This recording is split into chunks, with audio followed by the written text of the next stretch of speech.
Galera, beleza? Hoje a gente vai estar dando sequência aí à parte da assistência de enfermagem na sala de recuperação pós-anestésica. E claro, continuando porque na aula anterior aí a gente falou um pouquinho do processo de admissão do paciente nessa sala, da chegada do paciente aí da sala de operações, da saída dele. E agora a gente vai falar um pouquinho de desconforto e complicação. Tá? Não é algo que a gente queira que aconteça, não, mas é possível, é possibilidade. O paciente saiu de uma sala de cirurgia, está sob efeito anestésico ainda, está se recuperando, por isso que ele está nessa sala de recuperação. E aí a gente vai estar conversando, a gente vai estar falando durante essa aula sobre algumas possibilidades de desconforto, algumas possibilidades que podem surgir. Não quer dizer que vão acontecer, são possibilidades. Pode ser que se desenvolvam. Então, claro, bola para frente. São situações que podem ocorrer, tá aqui ó, bonitinho, podem ocorrer no pós-operatório. Claro que vai de acordo com a cirurgia, com a anestesia que ela é utilizada. Lembra da anestesia? A gente viu isso no módulo passado, lá na aula 14, tá? Que eu falei com vocês de anestesia geral, anestesia local, os bloqueios regionais, raquidiana, peridural. Vocês lembram disso? Não lembra? Ah, pois é, não lembra não. Então vai estudar, tá? Vai pegar lá para ler de novo. Agora, se você lembra, parabéns, você está estudando direitinho. Então, pode ser que a anestesia também influencie nesse desconforto. Ou até mesmo alguma alteração que o paciente tem, alguma alteração fisiológica, que está ali ligado ou não com esse procedimento anestésico, com a cirurgia que foi feita. Então, são possibilidades, são ocorrências que podem surgir. Nessa primeira parte, dor.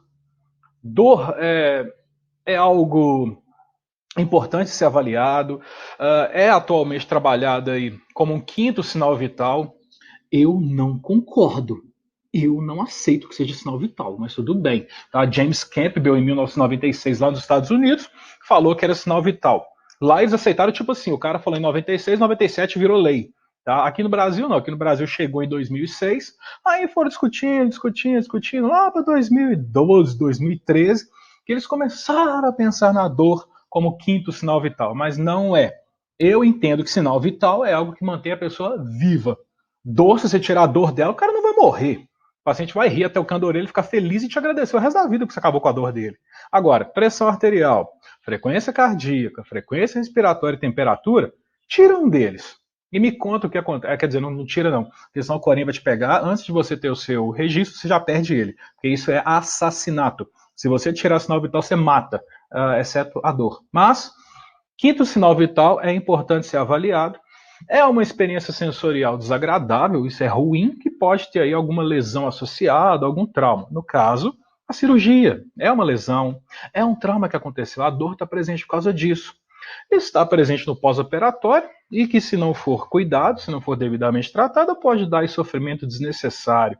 A dor reduz tônus intestinal, diminui esvaziamento gástrico, pode ter aí retenção urinária, desenvolver náusea, vômito, são possibilidades. Reduz a deambulação precoce, pode favorecer aí processo de trombose venosa profunda, TVP, porque o cara vai ficar mais parado, vai ficar mais quieto por causa desses incômodos de dor.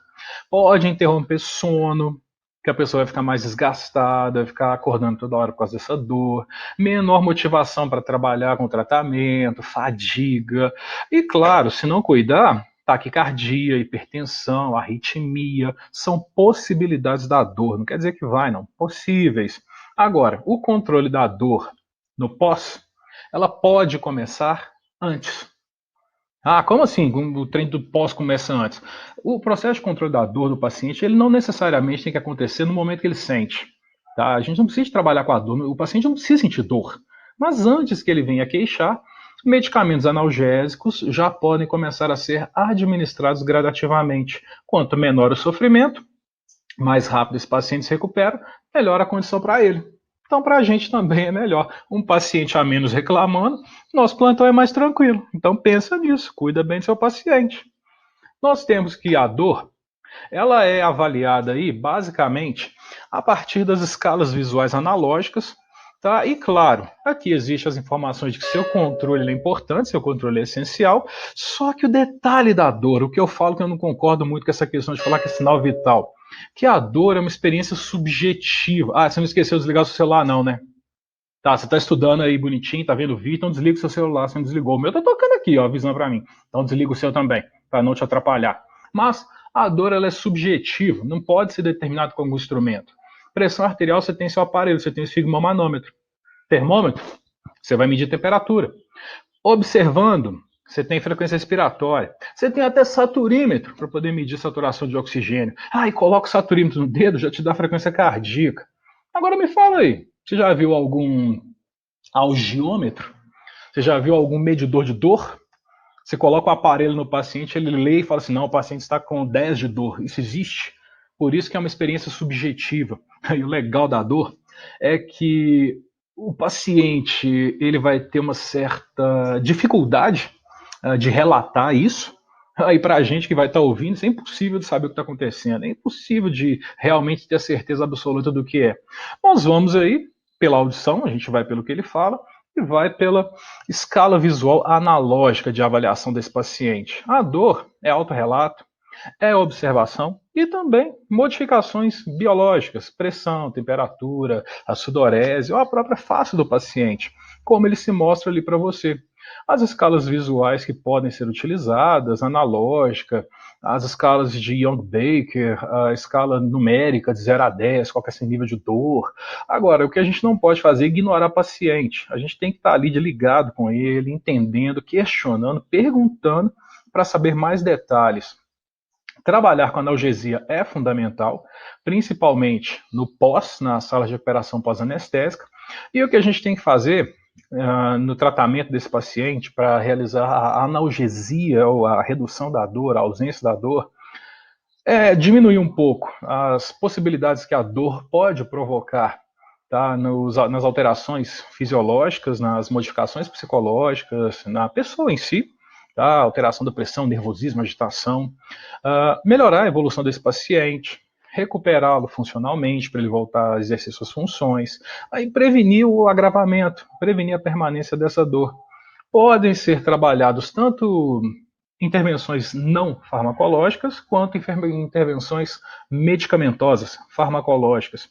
Para trabalhar com essa questão de não usar drogas, vocês lembram da farmacologia, né? Eu estou falando de droga aqui, garanto que você pensou bobagem. Mas não se esqueça, droga é sinônimo de fármaco, que é sinônimo de medicamento. Tanto é que, exemplo, vocês lembram de farmaco? Vocês estudaram isso? Medicamento é vendido na drogaria. Drogaria. Farmácia. É a mesma questão. Então, intervenção que não vai ser feito uso de drogas aí no tratamento.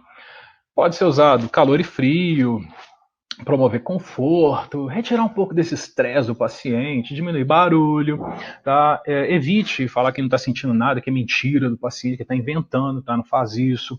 Cuida ali de trabalhar com o desvio da atenção do paciente para a dor, muda o foco. Tá? Conversa com ele, fala com ele para pensar outras coisas, que ele vai esquecer a dor e acaba que ele não vai percebê-la. E, claro, evita mexer demais com o paciente. Isso tudo é não medicamentoso. Agora, se precisar, tem analgésicos, aí vem opioide fraco, opioide forte, e anti-inflamatório não esteroide. Na apostila de vocês aí, você pode até olhar nessa parte, está escrito anti-inflamatório não hormonal. Coloca não esteroide, que é o tradicional da farmacologia, utilizar esse termo. Tá? A gente não trabalha muito com esse não hormonal, não. Não esteroide é o termo farmacológico adequado. Aqui existe a tabela de medicamentos para controle da dor, dos analgésicos que podem ser utilizados. Eu não vou ficar lendo essa tabela com vocês, não. Tá? Até mesmo porque é o nome das medicações, não faz sentido isso. E outros grupos de medicamento, anti-inflamatórios e analgésicos que também podem ser trabalhados. Ou, basicamente, começa com esses aqui, os mais tranquilos, os mais básicos. Trabalha, se necessário, com os não opioides ou os não esteroides. Se precisar, avança um pouquinho para os opioides fracos e depois vai para os opioides mais fortes. E um detalhe legal: pode ser feito o uso de coadjuvante. Como assim? Eu vou usar, o médico prescreveu codeína, mas vai usar condipirona sódica. Não tem problema. Isso vai da prescrição. E lembra de você estar observando lá junto ao seu paciente que você não tem que esperar o médico prescrever. Quando você tiver com a prescrição na sua mão, dê uma lida nela, porque normalmente já existe uma pré-definição dos medicamentos para analgesia que são prescritos, e aí o médico já até escreve para você. qual é a medicação, a dose, e coloca lá na frente, se necessário. O que isso significa? Você não tem que ficar atrás dele. Está escrito se necessário. O paciente queixou, aplica. Coloque na prescrição que você fez e anote no prontuário esse cuidado.